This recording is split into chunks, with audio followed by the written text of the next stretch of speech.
안녕하십니까. 8월 20일 오후 2시를 넘기는 시간입니다. 이 시간에는 지난 8월 15일 광화문 광장 그리고 시청 앞 일대에서 있었던 일파만파 등 시민단체가 주도했던 국민대회를 둘러싸고 청와대 핵심과 민주당의 지도부가 그 광화문 광장에 참가했던 사람들에 대해서 2차 코로나를 확대시키는 주범들이다. 그리고 문재인 대통령은 이들이 국가 방역 체계에 도전하는 자들이다. 법에 따라서 엄정 수사하라. 아주 포괄적 명령이죠. 대통령 명령은. 그리고 그 바탕에는 이건 전광훈 목사가 주도한 사랑제일교회가 그 중심에 있다. 이런 판단이 서 있기 때문에 전광훈 목사에 대한 보석 취소도 청구하라. 그리고 그에 대해서 이번 이 일련의 사태에 대해서 주도한 책임도 물어라. 그 매일같이 강경책을 쏟아내고 있습니다. 이해찬 대표는 이런 말까지 했습니다. 전수조사를 해라. 불응한 자는 예외 없이 제재를 해야 된다. 그리고 무관용 원칙으로 처벌해야 된다. 시청자 여러분, 이게 말이 되는 소리입니까? 말이 되는 소리입니까? 대통령과 핵심 그리고 민주당 지도부는 그날 그 대회에 모인 군중의 숫자와 그들의 구호에 대경실색한 것 같아요. 작년 10월 3일 광화문 광장 그 일대에 있었던 당분길의 최대 인파가 모였던 그 수준에까지는 이르지 못했지만은 최선으로 광화문 내거리가 완전 장악되고 시청 광장이 완전 장악되고 공중에서 찍은 사진을 보면 어마어마한 인원이 빗속을 뚫고 모여들었는데 거기 사랑제일교회 신도들입니까? 전부? 아니죠. 그건 전혀 관계없습니다. 그리고 전광훈 목사는 그 주최 측의 초청에 의해서 15분간 연설만 하고 물러났을 뿐입니다. 이건 어디까지나 시민단체가 주동이 된 국민대회였고 거기에 모두 자발적으로 다 모인 사람들입니다. 그러함에도 불구하고 그 군중들이 내지르는 함성, 결론은 이거지요.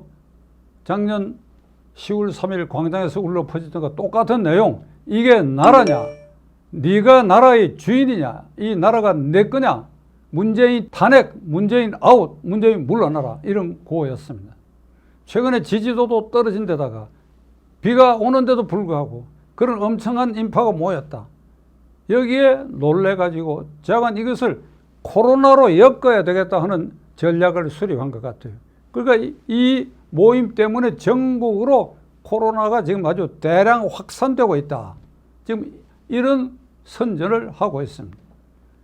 얄미운 것은 친정부 매체에서는 덕숭 앞에 500명, 광화문 동화면세점 앞 이승만 광장에 500명, 500명, 한 1000명 모였다고. 그날 다른 장소에서는 2000명의 노동단체, 민노총도 집회를 했는데 민노총 집회에 대해서 팬데믹이 발생할 가능성이 있다든지 하는 것은 완전히 입을 닫아버려요. 오늘 아침까지 보도에 의하면 광화문 광장 집회에 참가한 사람 가운데 이른바 코로나 확진자는 10명이나 보도되고 있습니다. 이게 확진자 수라고 하는 것이 이 전문가들이 지금 얘기하는 바에 의하면 이게 고무줄과 같아요. 얼마만큼 많은 대상자에 대해서 검사를 하느냐. 검사 숫자가 많으면 그에 따라서 비율적으로 확진자 수도 많아진다. 지금 확진자가 나오는 것은 8월 15일 광화문 광장에 동원되거나 참가했던 거기에서 나오는 확진자 수가 아니고 이미 그 이전 8월 7, 8, 9일 그보다 한 일주일 또는 5일 전에 저 제주도 관광지 부산 해운대 해수욕장 등에 수십만 명이 휴가를 즐기고 간 이후에 거기에서 집단적으로 보균자가 발생해가지고 그것이 8월 15, 16일경에 이게 발현이 됐다. 그렇기 때문에 광화문 광장에 15일 날 참가했던 그 사람들 속에서 확진자가 지금 늘어나고 있는 것은 아니라는 의견입니다. 여기에 우리 시청자들이 속으면 저는 안 된다고 생각합니다. 민주당 지도부는 광화문 집회에 참가했던 사람들이 이 방역법을 위반하고 그 제재에 불응할 경우에는 벌금을 매겨야 할 뿐만 아니라 이게 전국으로 확산된 데 대한 구상권까지 청구해야 됐다. 국무총리도 그런 말을 했습니다. 이건 어처구니 없는 말이 금년 초에 우한 폐렴이 확산되기 시작했을 때 우리 국민은 물론이고 중국 사람들에 대해서 일체 이걸 막지 않았습니다. 그때 의료계에서는 이걸 막아야 된다. 그리고 한국 관광객 그거 가면 안 된다. 이렇게 얘기했는데도 불구하고 문재인 대통령은 시진핑의 요구가 아닌데도 불구하고 일부러 전화를 요청해가지고 전화 통화를 하면서 중국의 어려움은 한국의 어려움이다. 이런 아주 호의적인 태도를 보이고 이거 마치 조공국이 상정국에 굽신거리더라 이런 태도를 보였습니다. 그때 쏟아져 들어온 것이 결국은 대구 지역에서 신천지에 확대되었고 1차 팬데믹 현상이 일어나는데 그 피해자들에 대한 구상권은 어떻게 됩니까? 대통령이 책임져야지요. 국가가 책임져야지요. 그렇지 않습니까? 그래야 지금 광화문 광장에 모인 사람들에 대해서도 구상권 행사까지 하겠다고 하는 거, 그래야 앞뒤가 맞는 얘기 아니겠습니까, 여러분? 문재인 대통령과 정권 핵심 실세 그리고 민주당 이해찬 대표 등 핵심 지도부에 대해서 말씀드리려고 합니다. 어느 시대나 정권을 유지하기 위한 아주 본능적인 행동을 하기 마련입니다. 무리수가 따르든지 어떻든지 간에 일단 이 정권은 목표 연도까지 유지해야 되겠다 해서 그럴 경우는 심한 경우 수단 방법을 가리지 않고 조금이라도 호재가 생각되는 것은 뻥튀기하고 붙여서 그 정권 유지에 골몰 하게 되는데 결국은 민심이 떠난 민심을 도외시한 민심이 호응할 수 없는 그런 시책을 펴면 시간 문제로 그 정권의 운명을 단명에 끝이고 그리고 수렁에 빠지고 불행한 결말을 맺게 된다는 사실을 그대들은 명심해야 할 것입니다. 따라서 광화문 광장 집회, 그거는 정광훈 목사가 주도한 것이고 그리고 사랑의 교회가 주모적 기관이고 그리고 8.15 광장에 참가한 그 사람들이 국가 방역 체계를 흐트리고 위반하는 자들이다. 이런 미궁에 빠진 입장을 가지고 매일같이 이것을 비난하고 곁들여서 미래통합당에 대해서 너희들이 동조하지 않았느냐, 정광훈 목사하고 결탁하지 않았느냐, 너희들 의원들 가운데도 광화문 집회에 참석한 사람 있지 않느냐, 너희들도 동조 책임을 지라. 여기까지 나갔습니다. 이거 말이 안 되는 소리죠.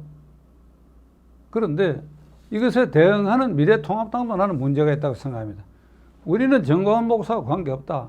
선을 긋는다. 그리고 전현직 미래통합당 의원이 뭐 몇 명 참가한 걸 가지고 우리 전체가 공식적으로 참가한 것으로 볼 수 없다. 요까지 끝나버렸어요. 다만 주호영 원내대표만은 문재인 아웃, 문재인 탄핵, 이게 너희 나라냐, 이 나라가 내 거냐 라고 하는 이 우레 같은 소리로 청와대를 향해서 소리 질렀던 그 모습에 대해서는 아마 동의를 하는 것 같은데 제가 미래통합당에 대해서 얘기하고 싶은 것은 국민대회를 하라는 겁니다. 국민대회. 그래, 그게 무슨 종교단체가 관계해서 한 집회다. 그러니까 뭐 나가기 떨떠름하다. 그래, 그렇게 칩시다. 야당은 모름지기 국회 원내투쟁이라는 한계가 있지 않습니까? 저는 여러분들에게 원외 투쟁하라고 말한 일이 없어요. 지금도 원외 투쟁하라고 얘기하는 거 아닙니다. 국민대회를 해라 이거지. 원내에서는 어차피 밀리기 마련이니까 사사건건. 국민대회가 뭐냐? 국민이 헌법 제1기관이다. 그러면 미래통합당이 국민대회를 소집을 해가지고 이 광화문광장 큰 데서 하든지 그게 힘에 붙이면 각 지역구별로라도 국회의원과 당원협의 회장 중심으로 수시로 어떤 의제에 대해서 공수처 발족에 대해서 추미애 장관의 검찰 파괴 행위에 대해서 이런 주제를 가지고 소규모 단위로라도 국민대회를 해라. 나를 뽑아준 국민에게 보고를 하는 것이에요. 이 터집 저 터집 잡아가지고 이 눈치 저 눈치 보고 우리는 간다 안 간다 여기는 누가 나오니까 안 된다. 그렇게 옹졸하고 협착한 마음으로는 그게 제1야당 구실을 제대로 못한다.